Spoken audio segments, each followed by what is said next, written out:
But there's something really fun sometimes about answering people's questions like live on the spot, getting in the flow, not knowing what's going to be thrown your way. That can be really fun. So, whether you're watching on TikTok, YouTube, Facebook, or listening on the podcast, um, let's buckle up. This is going to be kind of interesting. So let's dive into some questions that people have been asking. All right. And feel free to ask yours. In case you're like, Rachel, where do I ask questions to you? You can go to www.pickrachelsbrain.com and it redirects to a type form where you can ask your questions. And in something like this, I can answer them for you, which is really fun. Okay. So the first question comes from Bishop. Best tool for new content creators.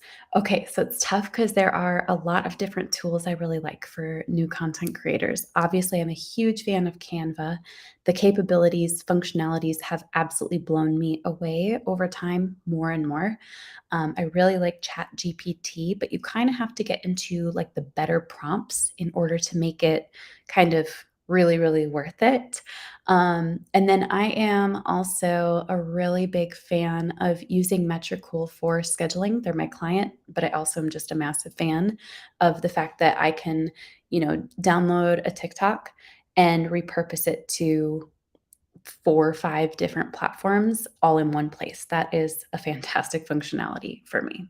The next question is, what is the best way to respond to a Facebook lead? So if you are running lead ads, meaning like the lead forums and you get a lead directly from Facebook, or you use some type of Zap so you can see leads coming in as they go, you want to respond as quickly as possible. You may even want to see if you can automate the response within like an hour of them filling out the form. And you would use that like Zapier to do that. But one of the biggest things that I would want to see is like a congruence between what it was that I filled out and what the response is. So I would say, hey, I see that like, hey, first name, I see that you requested this or more info about this. I'm actually free now to set up or to like hop on a call, or when are you free to hop on a call and discuss this? So something that really indicates and honors what it is that they have filled out. So I think that that's kind of a cool way to go about it. Next question comes from Counselor Cat Mom.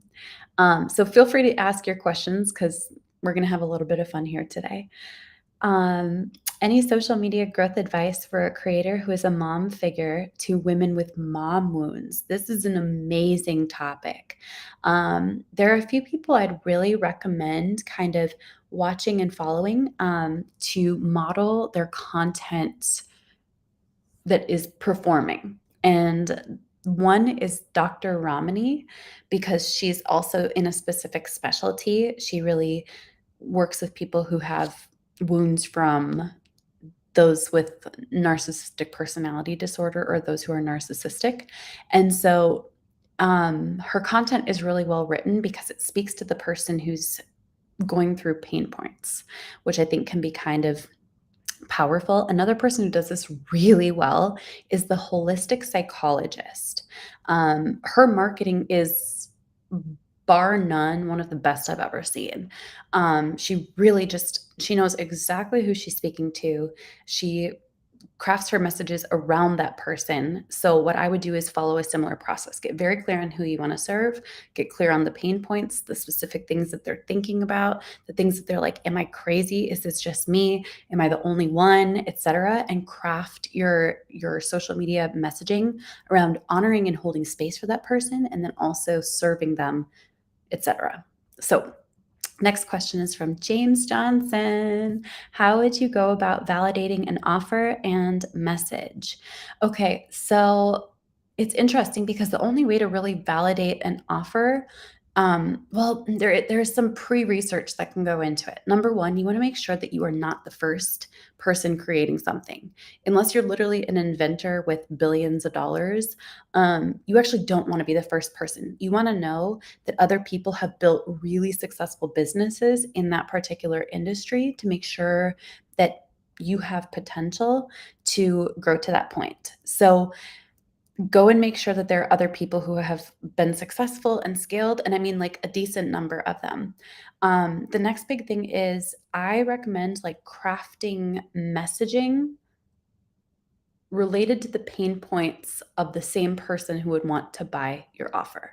So if your offer is how to pay down debt, I might do how to save money for a holiday, how to consolidate your credit cards, etc. Like a bunch of different things all related to the frustrations that your dream person has, and then get them from your social to your email list with lead magnets that serve, and then ultimately introduce the offer. It usually takes 3 to 6 months, sometimes longer if it's your first time ever putting an offer out there to your audience. But pressure test is the only way. So let's keep on answering some questions. You guys have great ones today. Everything Rosie says, why are my previous popular videos still getting views? But my most recent ones are barely past 200. This is on TikTok specifically. I don't know if anyone else has noticed this, but a lot of people think that the algorithm is off right now. But the truth, there are some tweaks going on in the algorithm, which is natural with like the season change. However, I have noticed in a big way the last 2 weeks, views are down almost across the board because everyone is experiencing their first transition into summer, the first summer where things feel normal. It's been 2, almost 3 wild years of everything feeling off.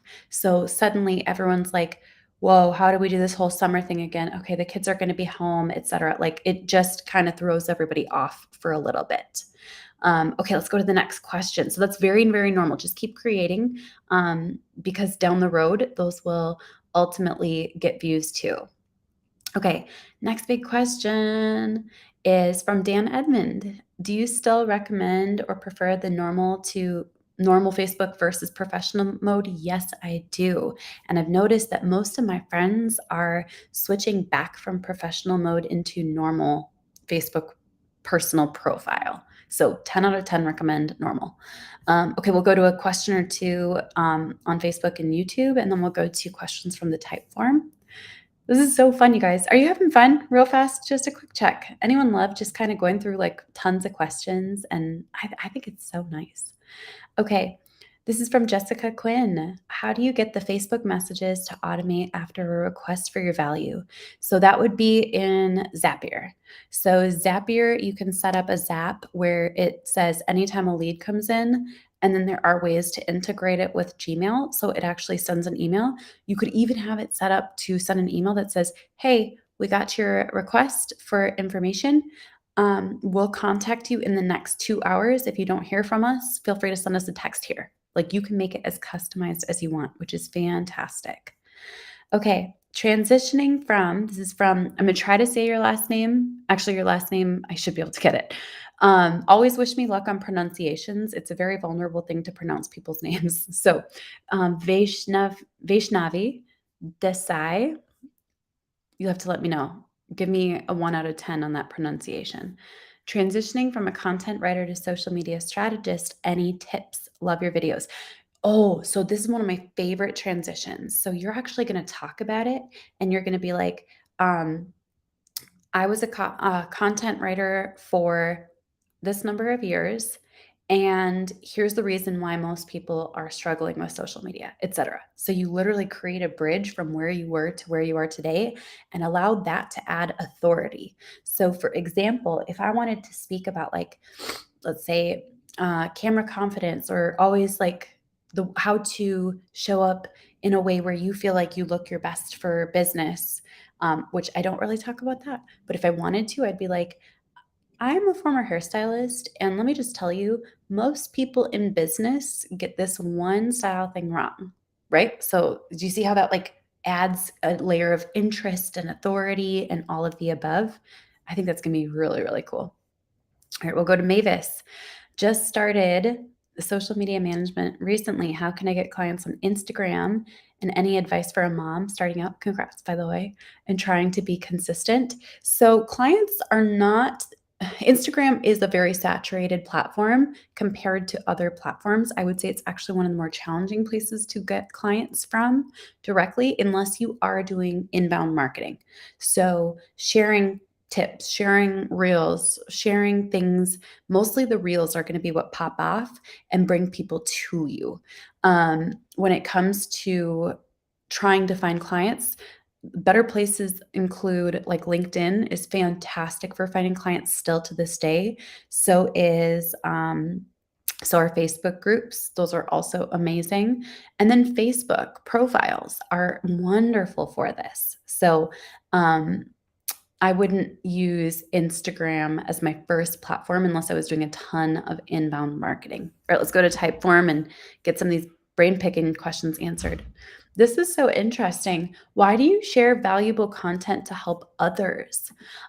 This is something that is in my nature. Um, when I got started, I was so stinking grateful for all of the free resources that I got from podcasts and YouTube videos and all of the above. And I just remembered being like, I want to do that.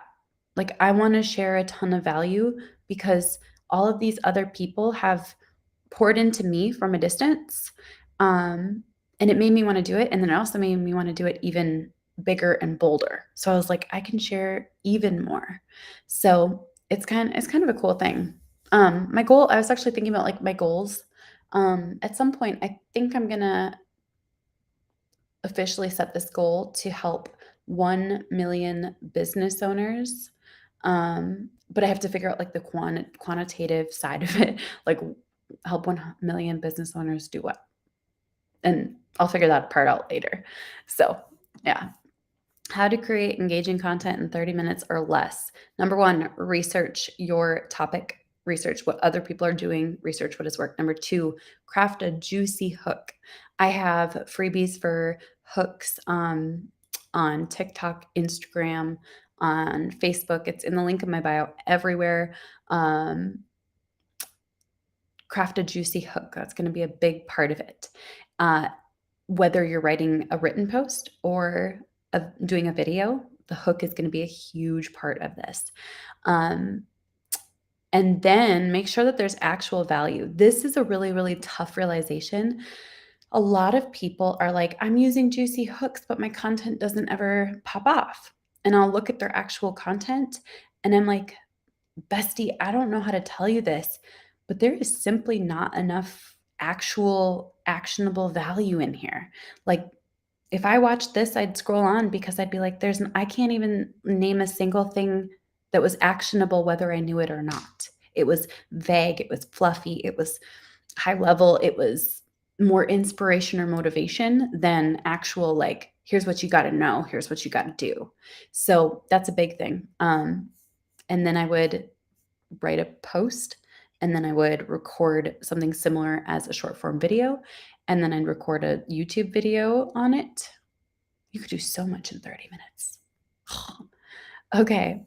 Someone asked, and then we'll go to TikTok questions, then we'll go to Facebook and YouTube questions. I would like to know how Rachel does her videos. Hi. She cuts to different views, which makes it look interesting. Could she please do a step-by-step demo on how she does this?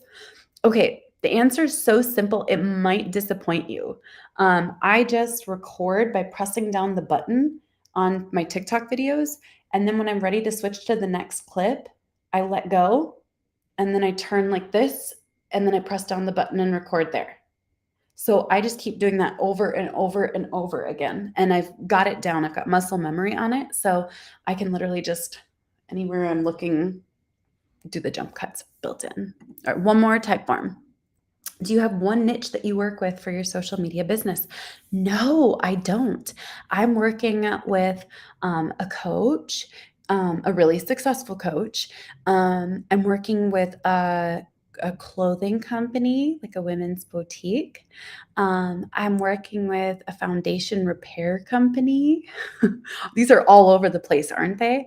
One thing I really, really like is having variety so that it challenges me every day to see like, okay, how in the world do you market a foundation repair company? That's hard, right?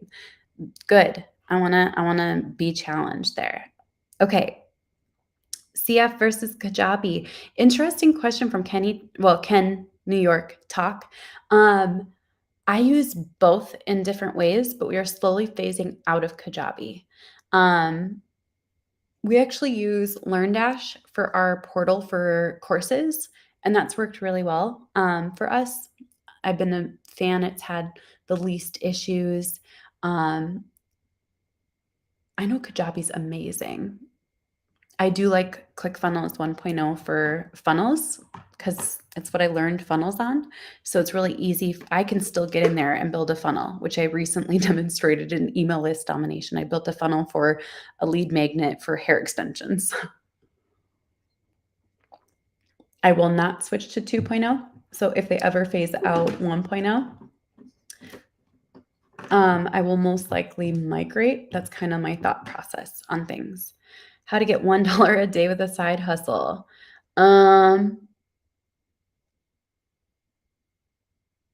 It would be hard to only get $1 a day. But if we're working with averages, I'd go on Upwork and position yourself as someone who works for $5 an hour, doing something like video editing, graphic design, social media management. I do not recommend working for those rates unless you're in a country where that actually makes a big difference in your day to day. And then I would take a few clients until you hit $30 or 6 hours worth of work. And then I would average that out at $1 a day. Okay, next question. Any suggestions for using Temu as an affiliate? I don't know what Temu is. I've never heard of that before. It's an e-commerce company. Yeah, I have absolutely no idea. I think it's similar to like AliExpress, like drop shipping and stuff. I'm not a fan of drop shipping. I tried that. It, ah. Okay, Everything Rosie asks, it feels like I'm banging my head against a wall. Is shadow banning a real thing? Yes, but chances are you haven't triggered it. Shadow banning usually occurs when you have upset a platform and it can actually be reversed. We're in a like short time right now where all views are lower across the board for almost everyone on almost every single platform. So just keep that in mind and just keep on creating. But also feel free to watch my videos on YouTube where I share like ways to improve it and then give yourself credit for even incremental improvements. I have a client where her views on several platforms have not gone up at all, but her sales have. So you don't have to necessarily grow in views in order to reach the right people and grow your business. I don't really do customized audits on lives. Okay, Kirsten asks best advice for new content creators that want to start offering TikTok management services. Start creating content all about TikTok. I'm going to treat you like my client for the day. Check out this strategy. I'm breaking down the strategy behind Walmart's TikTok, blah, blah, blah, blah, blah. Start speaking as though you're already an expert on TikTok and just start posting those TikToks and then repurposing them to IG Reels, Facebook Profile, YouTube Shorts, and even LinkedIn. Okay. Rocky, what's up? All right, one more question and then we'll go over to YouTube and Facebook. What was the name? This is from Dan Hazelton, Realtor. What was the name of the app for repurposing TikToks? I like snaptik.app. It's snaptik.app.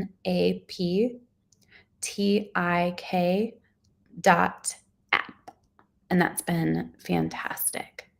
So, okay. Let's go to some questions over here. Celeste asks, is just doing my own social media enough experience to do someone else's? I do not have clients, so no testimonials. It is worth a try. You'll never really know until you do it. I remember like when I was a hairstylist and it was like my first week and we'd barely learned updos, but I kind of knew a little bit about them and a bride came in and I was like, are you kidding me? I can't do a bride's hair. But then I realized the only way to learn how to do a bride's hair was to do a bride's hair. So give it a test. Don't charge $3,500 a month unless you're going to hire someone to come in who knows how to do the work. But you don't really ever get experience without getting experience. So once you take on a client, then commit to figuring it all out. And you will learn new things with each and every client that comes in. All right, so we've got, I think it's Shuvik Lahiri.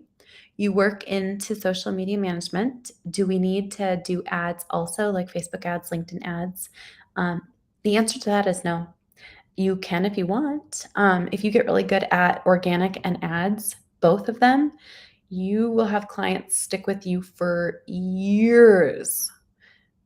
But you have to be really good at kind of both. And then it's like the stickiest thing ever. It's kind of nice.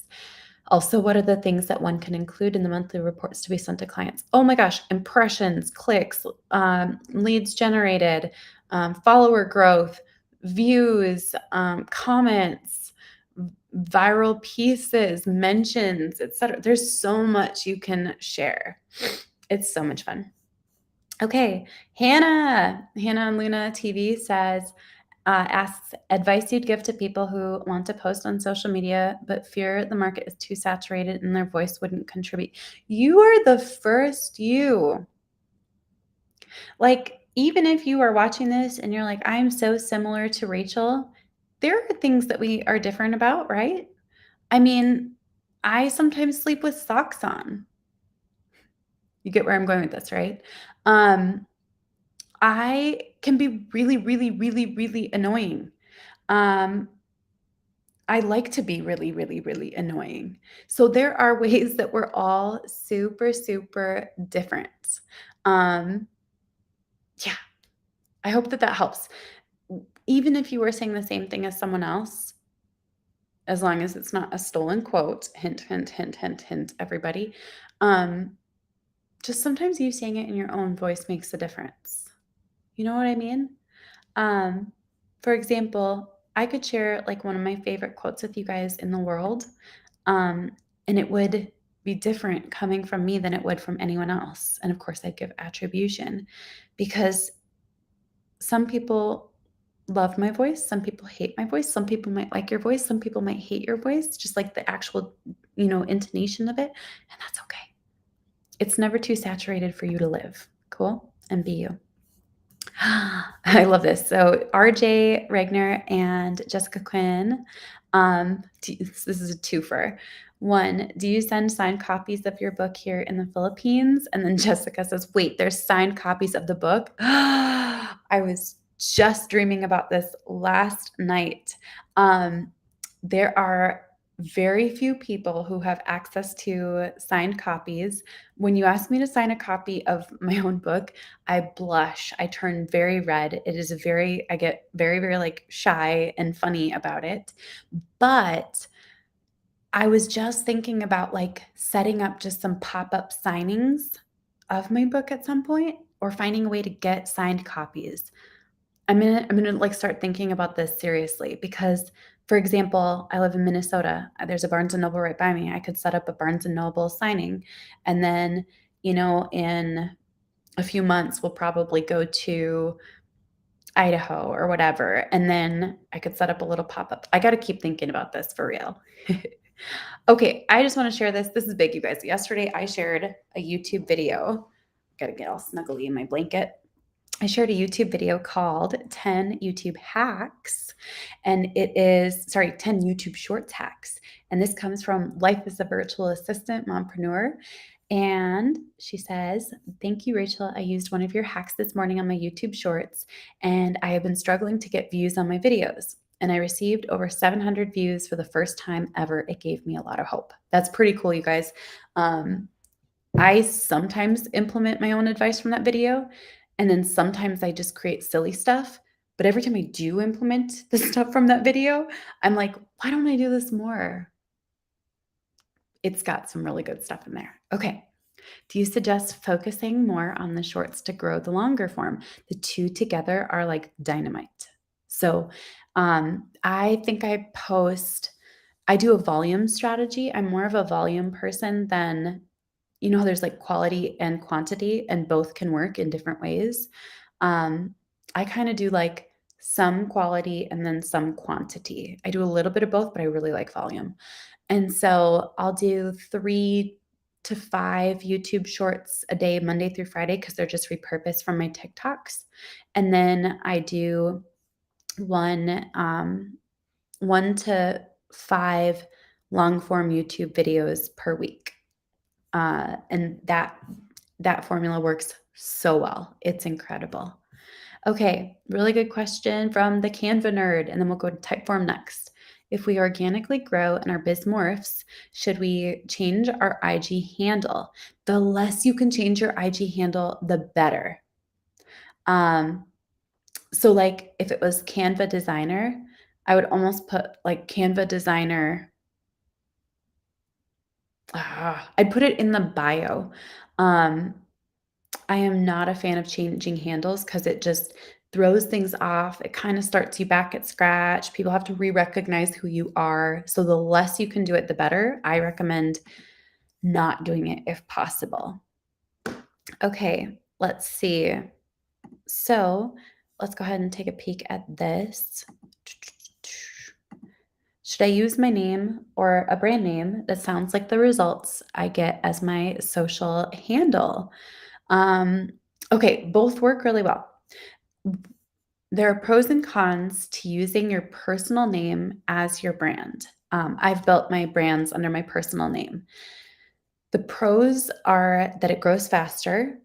There's no like and trust. People are more likely to engage because it feels more like a person than a business. There's so much good that can come from it. You can also be more able to have a multifaceted business underneath that umbrella. The cons are people associate it with you forever. And so instead of being like, oh, I hate that business's logo, they're like, I absolutely hate your face. So with a personal brand, things get really personal really quickly. And sometimes I think that people have a hard time distinguishing that a person behind a personal brand is still a little bit different than the person at the forefront of a brand. They're similar, but like if you saw me with my friends, I am I'm a lot more wild, goofy, probably crass, um, hyper. And if I'm not with my friends, I'm pretty quiet and reserved. So yeah, so I think that building a personal brand can be an amazing thing, and it also can make it really hard to sell a company or bring other people in to create videos to support you. Yep. These are such good questions, you guys. Thank you for asking so many amazing questions. By the way, if you are watching this on YouTube or Facebook, there are some powerful free resources in the bio and copy above or below the video. If you're watching on TikTok, check out my resources in my bio on TikTok. And if you're listening on the podcast, go to rachelpedersen.com/podcast and you'll see a whole lineup of gorgeous resources that are totally free. Okay. What advice do you have for someone who is re-entering the marketing industry after several years? What's the best way to get sped up on digital marketing? Following you on social media is on my list. Now, this is interesting because I don't normally like fully self-plug. I am going to here because my short form videos are seriously one of the fastest ways to really quickly get up to speed. I'm actually really stinking proud of that. But especially on like TikTok, you can watch them anywhere you want, but TikTok, YouTube Shorts, my Facebook profile, I share in less than 60 seconds, like A to Z of an entire topic. And my goal with that was I want somebody who doesn't have a lot of time to be able to go and binge several videos and be like, dude, I got so much value from that. Versus I get super annoyed when someone says like, where do I learn how to do this? Or even when I've said this, where do I learn how to do this? And someone's like, oh, go watch my interview about this. And it's a 2-hour interview. And then I'm like, no, thanks. I do not have time for that. I do not have time for this. I do not have time for you. Right. So that's something I think about a lot. Okay. How to find clients if you don't want to put yourself out there on TikTok. Facebook groups. There are client opportunities there every single day, especially if you give value consistently. LinkedIn is a fantastic place to find remote freelance jobs. Um, okay, Limitless Growth asks, should your messaging focus on pain points or emotional benefits? Both. Test out both.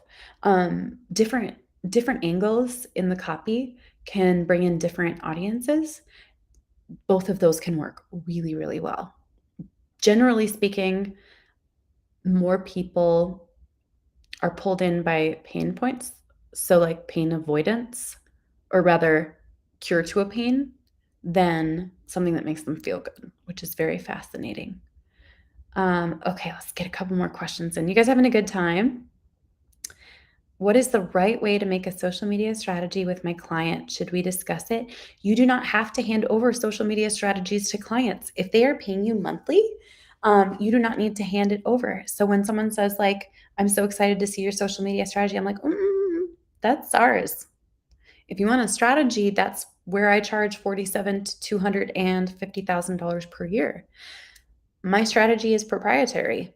You'll see the end result and the benefits of the strategy. But yeah, and thanks. Isn't this dress kind of cute? If you look at my TikToks, I did, I think 9 or 10 videos today in this dress, and I felt so cute. Dakota helped me pick it out.